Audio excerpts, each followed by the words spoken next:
कहानियाँ ऐसी जिनको अभी तक पूरा कोई भी नहीं सुन पाया है। आधी रात का संगीत और पियानो रूम का सन्नाटा।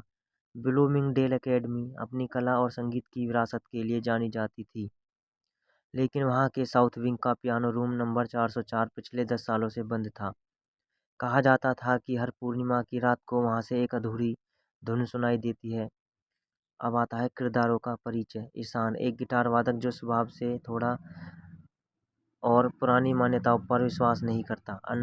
अनाया, एक शांत और प्रतिभाशाली पियानो वादक जिसकी आंखों में हमेशा एक सवाल रहता है, संगीत का आकर्षण।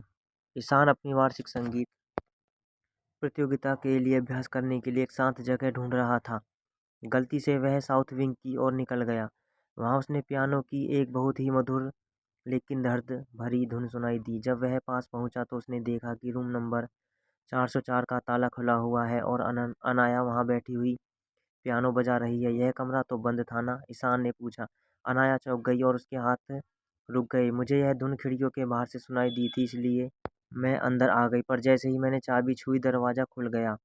रहस्य का गहराना। दोनों ने गौर किया कि पियानो के ढक्कन पर एक नाम गुदा हुआ था, आर्यन। उसके नीचे एक अधूरा संगीत नोट रखा था। ईशान ने अपना गिटार निकाला और उस अधूरी धुन को पूरा करने की कोशिश की। जैसे ही गिटार और पियानो की धुन मिली, कमरे का तापमान गिर गया और दीवार पर पुराना शीशा धुंधला होने लगा। शीशे पर उंगलियों से कुछ शब्द उभरे। संगीत तब तक अधूरा रहता है जब तक दो दिल एक साथ नहीं धड़कते। अगले कुछ हफ्तों तक ईशान और अनाया हर रात उस कमरे में मिलते। वे उस रहस्यमय धुन को पूरा करने पर काम कर रहे हैं। इसी सब के बीच ईशान को अनाया से गहराई से प्यार हो जाता है और अनाया को ईशान के साथ में सुरक्षित महसूस होने लगा। पूर्णिमा की रात। पूर्णिमा की रात आई। स्कूल के गार्ड से बचते हुए वे पियानो रूम में पहुंचे। उन्होंने वह धुन पूरी तरह से तैयार कर ली थी। जैसे ही उन्होंने आखिरी नोट बजाया, कमरे की अलमारी का एक गुप्त हिस्सा खुल गया। अंदर एक पुरानी लकड़ी की डिब्बी थी। उसमें एक प्रेम पत्र और एक सुनहरी अंगूठी थी। वह पत्र के एक छात्र ने अपनी प्रेमिका के लिए लिखा था, जो एक दुर्घटना में उसे छोड़कर चली गई थी। वह छात्र अपनी धुन पूरी नहीं कर पाया था और उसकी आत्मा उस अधूरेपन में भटक रही थी। अंत और संगीत की जीत। धुन पूरी होते ही कमरे में एक सुकून भरी रोशनी फैल गई। ऐसा लगा मानो किसी भारी बोझ से कमरा मुक्त हो गया। ईशान और अनाया ने वह अंगूठी और पत्र स्कूल के म्यूजियम को सौंप दिए, जहां उन पुराने प्रेमियों की यादें सहेज दी गई।